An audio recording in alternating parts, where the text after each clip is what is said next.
very good morning from the KTN News Center this Sunday morning. Thank you for joining us on the broadcast. It is the 22nd day of October 2017, exactly 3 days and 18 hours until Kenyans go to the vote in that repeat presidential election on Thursday, the 26th of October 2017. A lot has been happening across both sides of the political divide, and of course in the Independent Electoral and Boundaries Commission, the latest of which is that the IEBC has received the first batch of ballot papers to be used in the Thursday repeat presidential election. The IEBC did inspect those ballot papers fresh from Dubai. Remember, they were printed by Dubai-based firm Al Ghurair, and they are here in the country, the first batch, as IEBC continues to prepare for the 26th of October repeat presidential election.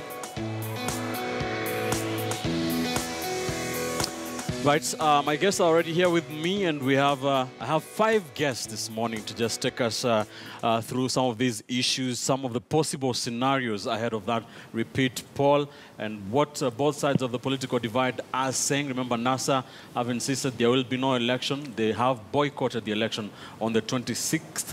They said there will be protests on that day.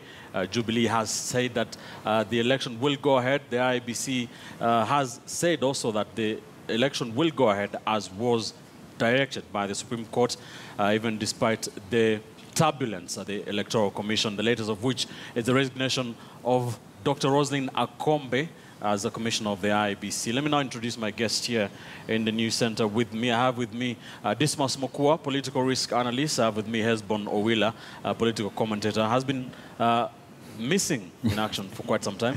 Welcome back, Hesbon. Thank you. I have with me Mark Bichache, political commentator, not new to you, but very new on the show. Karibu Bwana Mark. Asante sana. And Mutinda Kavemba, political strategist, here with us. Thank you for joining us on the broadcast. We shall be joined later on in the next half hour or so by Canisius Meso, political strategist for Jubilee. Will be joining us from our physical studio. Let's take a look at some of the stories making big political headlines, starting with the Sunday Nation.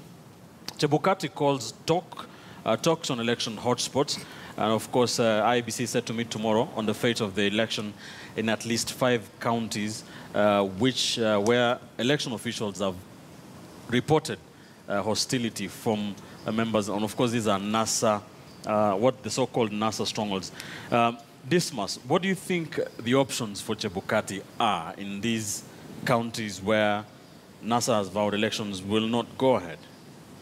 Well, I don't think Chebukati has got many options. What he needs to do, based on a statement he gave last week, you recall he said in his capacity as the chairman of IEBC, is not able to guarantee a free, fair, and credible election. Right. And when you see people going up in arms saying they don't want elections, it's simply because they're actually taking it from his statement that as a chairman, is unable to guarantee a free and fair, credible election.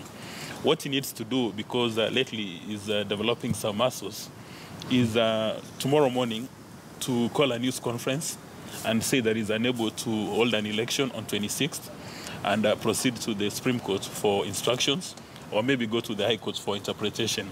If he's unable to do that, then the second thing he needs to do is to throw in the towel. Because depending on his behavior, he's going to compromise our national security interest, and he's going to compromise the prosperity of a nation. Because it doesn't make sense for him to insist on meeting people from these so-called hotspots, because his staffers fear that they may not be able to preside over an election, and even people in those particular counties probably may not have the guts to go and vote. So the easiest thing is for him to call off the election tomorrow or resign.